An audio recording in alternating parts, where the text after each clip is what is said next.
For the first section, productivity reports, we're in the Network Security Manager Productivity Groups section. This allows the network administrator to look at browsing habits of users within their network. Here we see different categories that categories have been placed into for productivity viewing. To look at it from the user perspective, we head to the dashboard,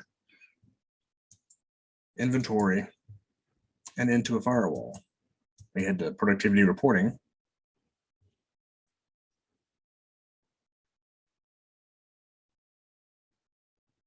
In the reporting page, we can see by summarizing the total number of connections, total data transfer, and browsing time, some of the productivity habits of our end users. Here we can also look at the productive, unproductive, acceptable, and unacceptable categories, as well as look at users and what they're downloading or looking at. We can look at websites. And finally, we can look at web categories based on our content filtering service category solution. From here, you can generate new rules for content filtering or enact user education. For the golden template creation portion of the video, we'll head to the inventory tab and find a device that has a known good configuration, in this case, a TZ370W. From here, we will export the template, which takes the configuration of the device and creates a template for that configuration. We'll make it zero touch so that new devices can have this configuration applied to it. As you can see, this template now is in service with the zero touch feature enabled. For the template-based rapid onboarding portion of the video, we'll look at how a TZ370W can be rapidly configured using our TZ370 Security Services template. From here, we will go to the Groups section. We will add a new TZ to the new TZ group. It will ensure that the auto commit deploy of templates is enabled.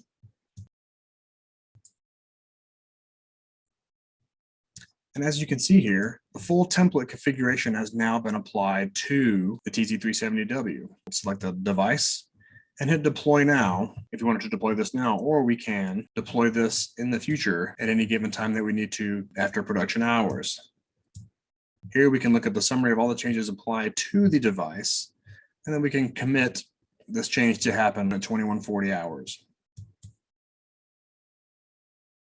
For the group level and tenant level reporting section of the video, we'll head to the reports section of the Network Security Manager and the rules option.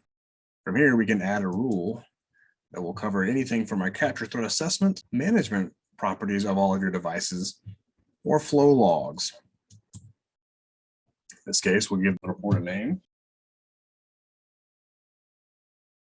From here, we can select several different options for review, including real-time reports, dashboard reports for all these summarization categories, detailed reports from either from 10 to 500 options for all of these items here, and then productivity reports for web browsing activity of our users.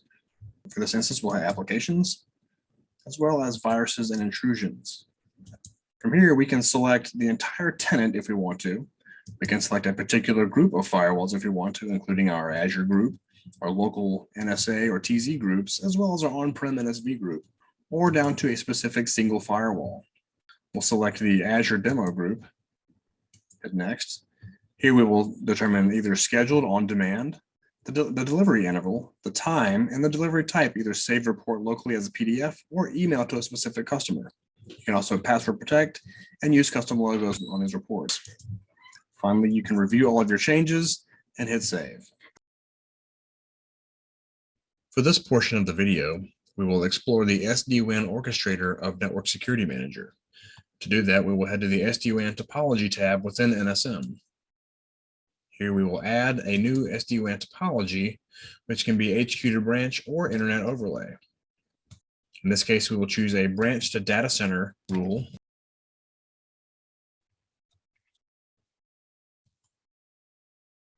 We will select service rule attributes for this particular SD-WAN topology.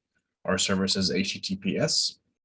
Our traffic direction is from the LAN subnets to any public mail server address within our grouping. Our SLA criteria is the lowest packet loss, and our topologies are built from within our VPN topology orchestrator.